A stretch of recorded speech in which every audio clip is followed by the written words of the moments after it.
Welcome back to our series on probability theory. I'm Mark Ledbetter. This is lecture video 49, part A, and we're discussing functions of a normal random variable, or normal random variables, I should say. So previously, we derived the convolution formula, which is a corollary to the bivariate transformation theorem.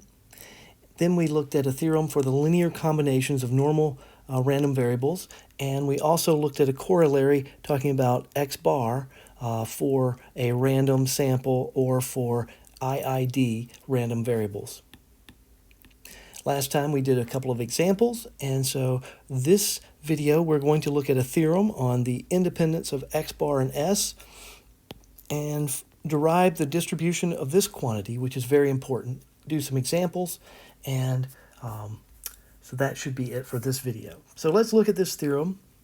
We have x1, x2 to xn are observations from a random sample. When you see this, this means that xi are IID. Okay, so they're IID, and this says from a normal distribution with mean mu, and variance sigma squared. Okay, so when it says a random sample, they are IID, independent and identically distributed. So we're looking for x bar. We're going to prove that x bar is independent of s squared. Or actually, we're not going to prove it. We're going to state it. The proof is actually very tedious, so I did not provide it. But it is out there in many forms if you want to look on the internet. And then we have n1 minus s squared over sigma squared. And we're going to show that that has a chi-squared with n minus 1 degrees of freedom distribution. Okay? So we can rewrite n1 minus s squared. If you remember, the formula for s squared is the sum of xi minus x bar quantity squared over n minus 1.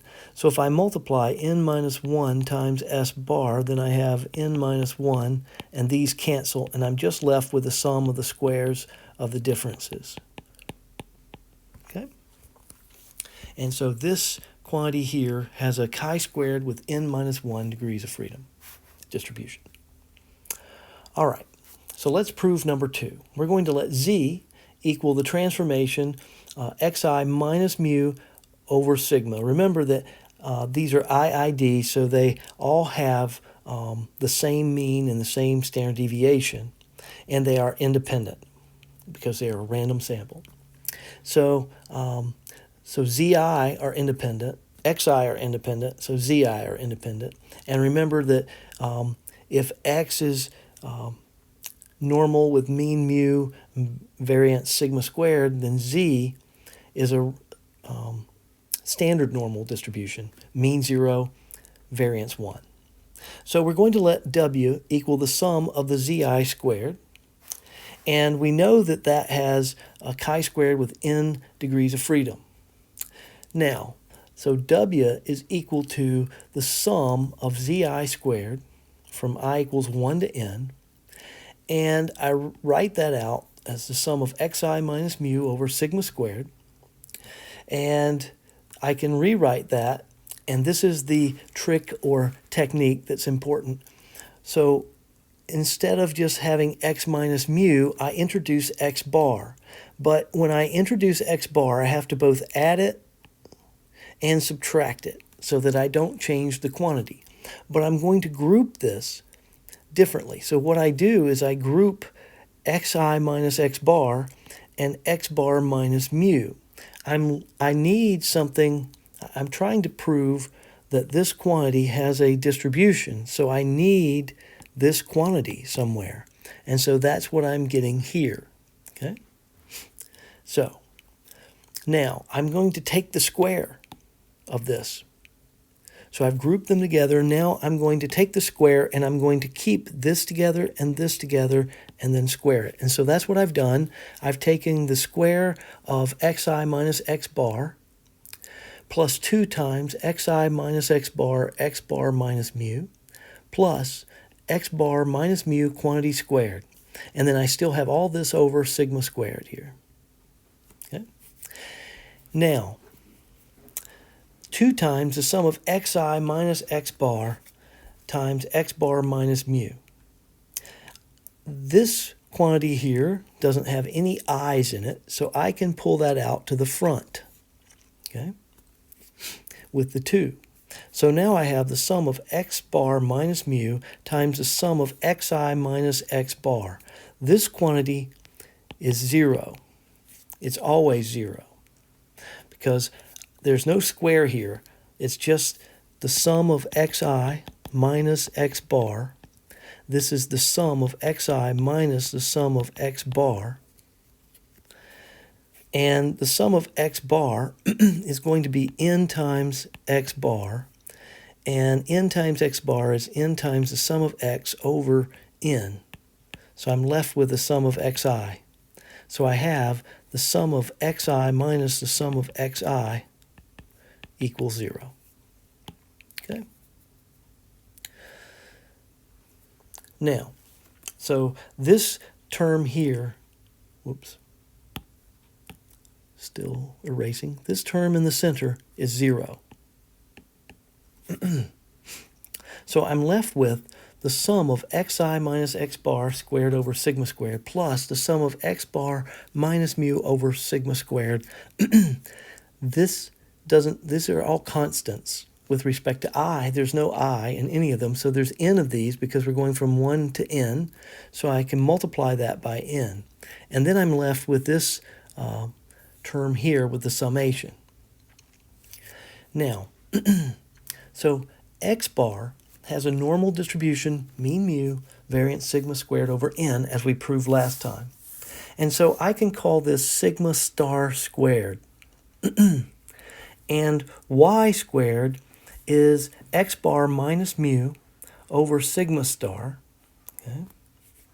And that has a chi-squared with 1 degree of freedom because this is a z squared, right? So we've taken the mean, the value minus the mean, and divided by its variance. So this is a chi-squared with 1 degree of freedom. Now, and so that's what y squared is here. So now I'm letting w equal n minus 1 s squared over sigma squared. Okay? So let me get rid of a lot of this scribbling here so things are clearer. And we have, oops, sorry about that. So we can go back up here to w. And we have that w is equal to this quantity here. And this portion here, or actually the whole portion here, this thing, can be rewritten as can be rewritten as the sum of xi minus x bar squared over sigma squared. And I can divide and multiply by 1 over n, or n and 1 over n. So I have n 1 over n. And this, in brackets now, is s squared. So I have n s squared over sigma squared. So I have, I'm sorry, it's not n, it's n minus 1. So we have to multiply by n minus 1. So I have 1 over, so I have n minus 1 times 1 over n minus 1, sum of xi minus x bar quantity squared over sigma squared. This becomes s squared. So I have n minus 1 s squared over sigma squared. And that's what we have here, plus y squared. Okay. Now, since x bar and s squared are independent, that means that these two quantities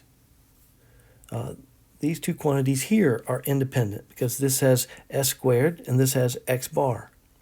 And we have constants, sigma squared and mu, right? Okay. So, then I can take e of e to the tw. This is the moment generating function. So I'm going to use the moment generating function of w and find it. And so I take this by the definition, the expected value of e to the tw, and then I expand out w. So I have t times this first portion plus t times what y squared is, and that, if you remember, y squared is n x bar right here. Okay, I'm sorry, it's x bar minus mu over sigma quantity squared. It's also this quantity here, n x bar minus mu squared over sigma squared. And so I've used this to plug in to the moment generating function. And when I expand that, so I've got this, and then I'm going to break this up into two exponents, e to the t n minus 1 s squared over sigma squared, e to the tn x bar minus mu squared over sigma squared. And because they are independent, I can break this up as the expectation of the two expressions. And I have rewritten this as y squared and left this as t n minus 1 squared over sigma squared, s squared over sigma squared. And w was a chi squared n, and y is a chi squared 1. So we can substitute their MGFs into the equation, and we end up with 1 minus 2 times t to the negative n over 2. We proved this before, okay, so earlier. And so we have that, right, so when we look at what w is the sum of zi squared. We know that distribution. That is, has a chi squared n distribution. We've shown that a few different times, a few different ways. So this is the chi squared with n degrees of freedom. So 1 minus 2t to the negative n over 2. And then we have this expression, and then we know the distribution of this. So that is a chi squared with 1 degree of freedom, right? And so we have this, and we know that t is less than 1/2, okay? So we divide both sides by this expression, and we end up with the solution for the expected value of e to the t times n minus 1 s squared over sigma squared. And we end up with 1 minus 2t negative n over 2 plus 1/2, okay? And we can rearrange this as 1 minus 2t to the negative n minus 1 over 2. And this is the moment generating function of a chi squared with n minus 1 degrees of freedom. Therefore, n minus 1 s squared over sigma squared has a chi squared with n minus 1 degrees of freedom. And we have proved our result. So here are results that you need to write down and make sure that you have handy. That is, w equals this expression has a chi squared n. You can call it u, you can call it whatever. I just called it u, and then I'll call v. So u equals the sum of xi minus x bar squared over sigma squared. That has a chi squared n minus 1 degrees of freedom. So you can think of this as when we take, not xi, when mu is replaced by x bar, we lose the degrees of freedom. We're estimating mu here with x bar instead of having mu, okay? And v, n times x bar minus mu quantity squared over sigma squared has a chi squared 1. And finally, what we've shown is n minus 1 s squared over sigma squared is a chi squared n minus 1 distribution, okay? So, for chi-squared random variables, it's often true that 1 degree of freedom is lost for every additional parameter that is estimated. This is good to know for next semester with the mathematical statistics course. So that's it for this video. Please don't forget to scan and upload your lecture notes before midnight, the date listed in the course calendar.